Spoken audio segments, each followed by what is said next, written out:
Hey, what's going on, everyone? My name is Wes. We're teaching finesse, fighting, and swordsmanship today with these feats in Obojima Tales. Or Obojima? I don't know if it's Obojima Tales.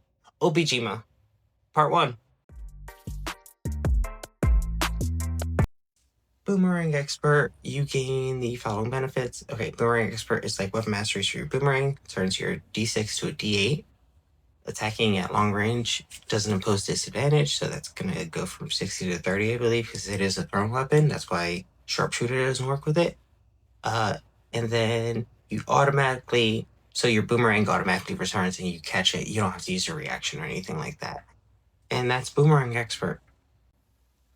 Bumbling Fool, when you fail an ability check and roll a number, okay, when you fail an ability check and roll a number on the die that's equal to or half your level rounded up, you can choose to replace that number with a 15 instead. And you can do this up to 3 times per day. So it's sort of like the old lucky, but here's the thing, you have to roll you're below your level or equal to. So really good on a rogue, because for reliable talent, you can't roll beneath a 10. You don't get that till at least level 9, I think. So whenever you roll that, now you're just going to turn that into a 15. Also pairs good with lucky, the new version lucky, because the new version gives you advantage, whereas the old version would just let you reroll anything. Advantage, and if you still fail, then taking this, pretty dang good. Canden and the Moon's Master Cut. This one has a prerequisite of you must have beaten the Masters of the Canden and Moon Sword School. If you don't have a Moon Sword School, then, well, make up any sword school in your campaign, because this is a really cool feat. And really good for like downtime training or flushing out your world. First thing that you're going to get is your movement speed increases by 5 feet. Then, as soon as you roll initiative, you move up to half your speed and if you end your turn within a creature, you can make an attack against them. I feel like I just read a subclass that did that. And, well, this pair really well with that or any of its allies. Then you're also going to have reaction ability, where if you get hit, you can use your reaction to increase your AC by 5. For just that attack, unfortunately, it doesn't stay like that for the round. And once you use this, you can't use it again until you finish long rest. It's a once per day shield spell, but it's not a spell, so a barbarian can use this technically. Cloud Hopper. Okay, this one's weird. When you move on your turn, you can choose to conjure tiny clouds below your feet, allowing you to move into the air, like unoccupied space into the air. So you can move a number of feet in this way equal to 5 times your proficiency bonus.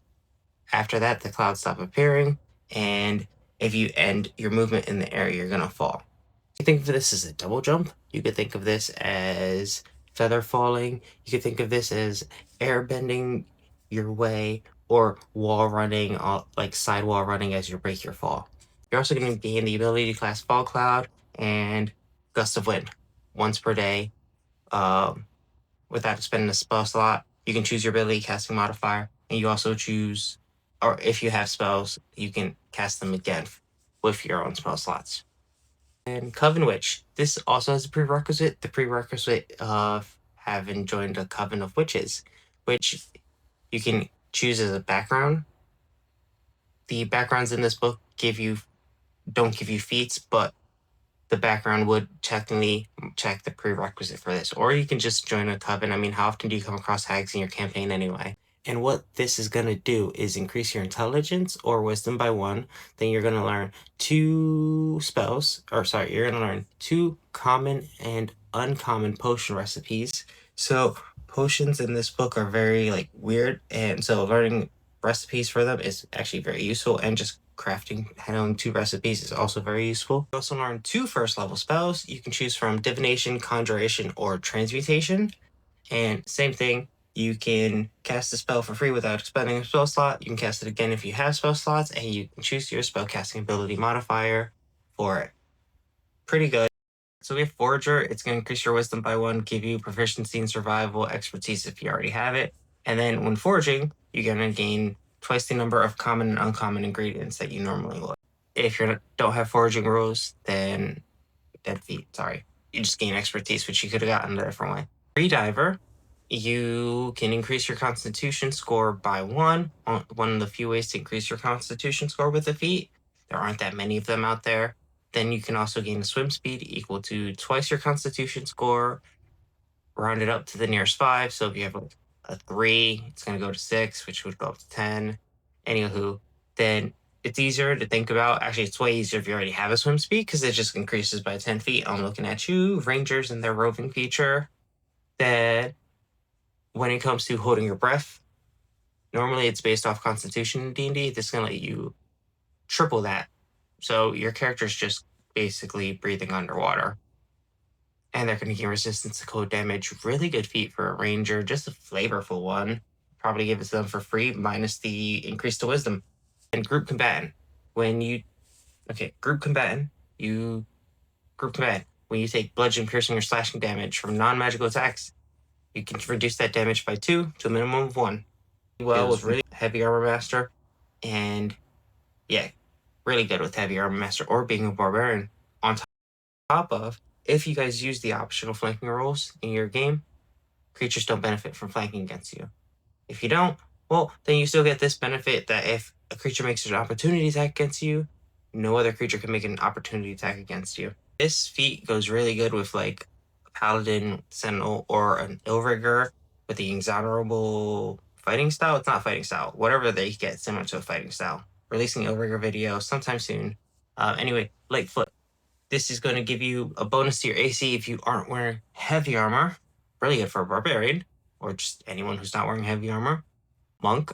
Oh, I don't know if that'll work. No, it still applies because it's +1 after the fact. Anyway, whenever you take damage, you can whenever you make an attack, you can forgo one of your attacks to move up to half your speed, ignoring non-magical difficult terrain. You can move through the space of hostile creatures regardless of its size. Pretty good. Reminds me of squat nimbleness. Feels like it would pair really well with squat nimbleness. Finally, for today's video, we have Magically Mischievous. You gain proficiency in sleight of hand, expertise if you already have it. And then when you make a dexterity sleight of hand check to steal something, you can also make that object invisible, like if you class obscure object as part of the same action. The object has to be small enough to fit in your hand, and it's going to remain invisible for a minute. You can use this a number of times per day equal to your proficiency bonus. Pairs really well with a feat from Humblewood Tales. Actually, I forget which feat is it. But Arcane Trickster, Trickery, Domain Cleric, Thief, Rogue, all of them. This pairs really good. Feels really good pairing if you pair it with one of them.